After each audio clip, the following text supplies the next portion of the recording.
नमस्कार, आप सभी का स्वागत है। आप देख रहे हैं न्यूज 24 और मैं हूं आपके साथ अंजलि आनंद। बुलेटिन की शुरुआत करेंगे इस वक्त की सबसे बड़ी खबर के साथ। जम्मू कश्मीर में आज नई सरकार का गठन होगा और कुछ ही देर में उमर अब्दुल्ला लेंगे सीएम पद की शपथ। नेशनल कॉन्फ्रेंस के 4 विधायक मंत्री पद की शपथ लेंगे। तो कुछ ही देर में कश्मीर की बात की जाए तो एक नई शुरुआत, नई सरकार। अनुच्छेद 370 हटने के बाद विधानसभा चुनाव हुए थे और इसलिए ये विधानसभा चुनाव आपने देखा बेहद दिलचस्प रहा। नेशनल कॉन्फ्रेंस को सबसे ज्यादा सीटें मिली। कांग्रेस पार्टी की बात की जाए तो कांग्रेस पार्टी और नेशनल कॉन्फ्रेंस ने गठबंधन से यहां पर चुनाव लड़ा था, लेकिन अब आपको बता दें कि कांग्रेस पार्टी बाहर से समर्थन देगी और कुछ ही दिन में उमर अब्दुल्ला लेंगे सीएम पद की शपथ। और इंडिया गठबंधन के तमाम वो नेता भी पहुंच चुके हैं। प्रियंका गांधी से लेकर राहुल गांधी, अखिलेश यादव भी पहुंचे। तो एक तरीके से एक मैसेज भी आप कह सकते हैं यहां जम्मू कश्मीर से आज देने की कोशिश इंडिया गठबंधन, जो कि बीच बीच में लगातार ये खबरें और ये कहीं ना कहीं सियासत होती रही है कि इंडिया गठबंधन में अब कहीं ना कहीं वो दरार है। और आपको बता दें कि आज तमाम वो वरिष्ठ नेता पहुंचे हैं और कुछ ही देर में उमर अब्दुल्ला सीएम पद की शपथ लेंगे। लेकिन जम्मू कश्मीर की बात की जाए तो देखिए बहुत कुछ बदल गया है और अब देखने वाली बात है कि नई चुनौतियों के साथ किस तरह से सरकार आगे बढ़ेगी। हालांकि आपको बता दें कि बड़ी जीत हुई है नेशनल कॉन्फ्रेंस की और नेशनल कॉन्फ्रेंस के 4 विधायक भी मंत्री पद की आज शपथ लेंगे। इस वक्त की सबसे बड़ी खबर आपको बता दें, जम्मू कश्मीर में आज नई सरकार का गठन होगा। और उमर अब्दुल्ला के सियासी सफर को हम ग्राफिक्स के जरिए आपको बता दें। 28 साल की उम्र में सांसद बने, एक लंबा सियासी सफर रहा है उनका। 1999 में वाजपेयी सरकार में केंद्रीय राज्य मंत्री भी बने हैं। जी हां, उमर अब्दुल्ला की बात की जाए तो लगातार वो एक्टिव हमेशा आप देखते रहे हैं। और 2001 की बात की जाए तो वाजपेयी सरकार में केंद्रीय विदेश राज्य मंत्री भी बने हैं। तो ये उनका सियासी सफर पर हम आपको गौर करवा रहे हैं। जम्मू कश्मीर के मुख्यमंत्री बने थे 2009 में। जी हां, ये उमर अब्दुल्ला का सियासी सफर है। तो 2014 की बात की जाए तो विधानसभा चुनाव जीते, लेकिन पार्टी चुनाव हार गई थी। वहीं हमारे सहयोगी आसिफ सुहाब हमारे साथ जुड़ चुके हैं। आसिफ, जम्मू कश्मीर की बात की जाए, अनुच्छेद 370 हटने के बाद कह सकते हैं आप एक नई सियासत, नए जम्मू कश्मीर के लिए एक चुनौती। कितनी देर में शपथ लेंगे, क्योंकि इंडिया गठबंधन के तमाम दिग्गज पहुंच चुके हैं? देखिए, उमर अब्दुल्ला ने मुख्यमंत्री के रूप में शपथ ली है। वो जम्मू कश्मीर के यूटी के पहले मुख्यमंत्री बन गए हैं। हालांकि इससे पहले भी उमर अब्दुल्ला जम्मू कश्मीर के मुख्यमंत्री एक बार रह चुके हैं 2009 से 2014 तक। लेकिन तब जो है जम्मू कश्मीर पूरा एक राज्य लद्दाख के साथ मिलकर हुआ करता था और स्पेशल स्टेटस के साथ। लेकिन अब जो है जम्मू कश्मीर क्योंकि बदल चुका है, एक यूटी है, लद्दाख अब इसका हिस्सा नहीं है। तो ऐसे में यूटी के पहले मुख्यमंत्री के रूप में उमर अब्दुल्ला ने अभी थोड़ी देर पहले शपथ लिया और साथ ही यहाँ पर उनके और मंत्री शपथ हैं, जिनमें 3 जम्मू से हैं और 2 कश्मीर घाटी से हैं। कश्मीर घाटी से सकीना यत्तू और जो दूसरे एक रफियाबाद से एमएलए जावेद है वो शपथ लेंगे। और साथ ही साथ से जो 3 नाम है वो सुरेंद्र चौधरी, जिन्होंने बीजेपी के जम्मू कश्मीर के प्रेसिडेंट रविंद्र रैना को हराया था चुनाव में। और उनके अलावा एक और नेशनल कॉन्फ्रेंस जावेद राणा, वो भी शपथ लेंगे। और साथ ही साथ एक इंडिपेंडेंट जिन्होंने समर्थन दिया है नेशनल कॉन्फ्रेंस की सरकार को, वो भी शपथ लेंगे। और उनका जो नाम है वो सतीश शर्मा है। वो छम से विधायक चुनकर आए थे और वो भी इस मंत्रिमंडल का हिस्सा होंगे। इस तरह से टोटल जो है उमर अब्दुल्ला के साथ 6 यहाँ पर मंत्री होंगे जो आज शपथ ले रहे हैं। शपथ ग्रहण अभी लगता है और साथ ही साथ यहाँ पर इंडिया ब्लॉक के सभी जो बड़े नेता हैं, अखिलेश यादव से लेकर राहुल गांधी, प्रियंका गांधी, मल्लिकार्जुन खड़गे, ये सारे डी राजा, सारे जो इंडिया ब्लॉक के बड़े चेहरे हैं वो यहाँ पर मौजूद है इस शपथ ग्रहण के दौरान जो अभी जारी है। जी बिल्कुल आसिफ, सबसे बड़ी बात यह है कि अब कुछ ही देर में शपथ ग्रहण समारोह होगा। लेकिन आसिफ, सबसे बड़ी बात यह है कि अगर हम उमर अब्दुल्ला के सियासी सफर की बात की जाए, उन्होंने मुख्यमंत्री पद की जिम्मेदारी पहले भी ली, लेकिन अब बहुत कुछ बदल गए हैं, परिस्थितियां बदली हुई है। तो अगर हम चुनौतियों की बात करें तो किस तरह की चुनौती है इस बार?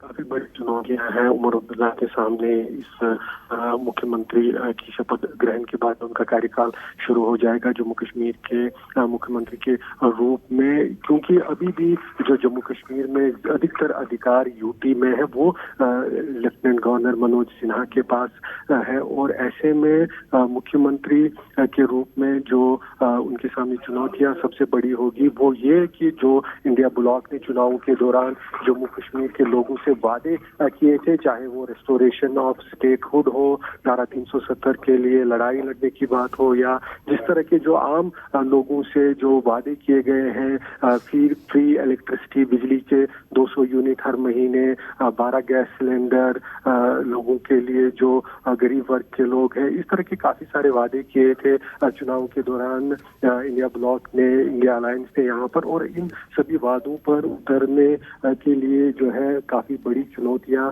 होगी। सीमित जो अधिकार उनके पास रहेंगे मुख्यमंत्री के रूप में, तो ऐसे में वो इन सभी वादों पर कैसे खरे उतरते हैं, ये सबसे बड़ी चुनौती होगी उमर अब्दुल्ला के सामने। हालांकि लगातार जब से चुनाव के रिजल्ट आए हैं तब से नेशनल कॉन्फ्रेंस और कांग्रेस सभी इस बात पर जोर दे रहे हैं कि केंद्र सरकार ने वादा किया है जम्मू कश्मीर को वापस स्टेटहुड देने का, और वो उम्मीद जता रहे हैं कि जल्द ही जो है स्टेटहुड रिस्टोर हो जाएगा और जो एक इलेक्टेड गवर्नमेंट के पावर्स होते हैं वो उन्हें वापस सौंप दिए जाएंगे, और उस तरह से जो वो लोगों के सामने जो वादे किए थे उन पर डिलीवर कर पाएंगे। ऐसी इस तरह की उम्मीद फिलहाल नेशनल कॉन्फ्रेंस और कांग्रेस दोनों अलायंस पार्टनर जता रहे हैं। जी बिल्कुल आसिफ, और जैसा कि चुनौतियां तो हैं ही तमाम, और हम अपने दर्शकों को ये भी दिखा रहे हैं कि इस शपथ ग्रहण में कौन कौन से बड़े नेता शामिल हुए हैं, और जो तस्वीरें सामने आ रही है, इंडिया ब्लॉक की बात की जाए, तमाम वो नेता, तो एक मैसेज भी, क्योंकि नेशनल कॉन्फ्रेंस की यहां बड़ी जीत हुई है।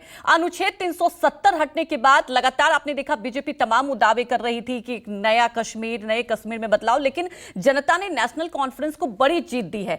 तो ये क्या एक मैसेज दिया जा रहा है यहां से? देखिए, नेशनल कॉन्फ्रेंस को जहां एक तरफ काफी बड़ा मैंडेट मिला है, जो आपने भी जिक्र किया, 42 सीट्स वो अपने दम पर जीत कर आए, लेकिन अधिकतर जो सीटें हैं उन्हें कश्मीर घाटी से ही मिली। यहाँ तक कि कांग्रेस की जो 6 सीटें आई अलायंस पार्टनर्स की, वो भी उसमें से 5 सीटें उन्हें कश्मीर घाटी से मिली और एक ही सीट जम्मू से वो ले पाए।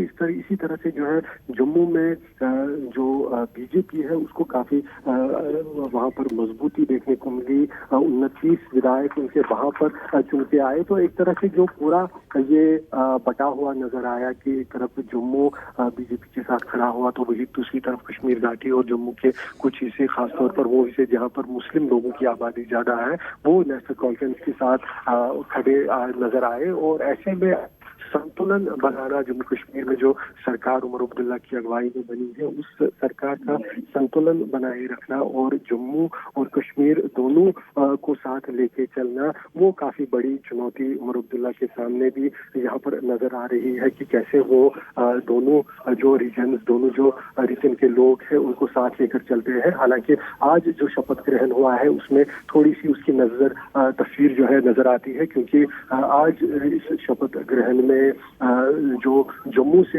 3 मंत्रियों को शामिल किया गया है, जो नेशनल कॉन्फ्रेंस के 2 है और एक जो है वो इंडिपेंडेंट जो निर्दलीय विधायक था जिसने समर्थन किया था इस सरकार को। तो साथ ही साथ कश्मीर घाटी से भी उमर अब्दुल्ला सहित अब 3 मंत्री है, तो एक तरह से पूरा बैलेंस करने की कोशिश की गई है और दोनों रीजन्स को साथ लेकर चलने की उमर अब्दुल्ला भी पहले भी बात करते यहाँ पर दिखाई दिए थे, और उसी के चलते ये फिलहाल जो आज शपथ ग्रहण है उसकी तस्वीर भी हमें देखने को मिल रही है, जहां दोनों रीजन को यहाँ रिप्रेजेंटेशन दी गई है। हालांकि उमर अब्दुल्ला लगातार इस बात को कहते आए हैं कि भले ही जम्मू में जो लोगों ने बीजेपी की तरफ ज्यादा सपोर्ट दिखाया है, लेकिन उनकी सरकार उन जम्मू के लोगों को भी साथ लेकर चलेगी और उनके लिए भी काम करेगी। लेकिन सीमित जो उनके पास अधिकार रहेंगे यूटी में, उसके चलते वो कैसे एक तो ये संतुलन बनाए रखते हैं और साथ ही डिलीवर कर पाते हैं अपने जो वायदे उन्होंने लोगों के साथ किए हैं,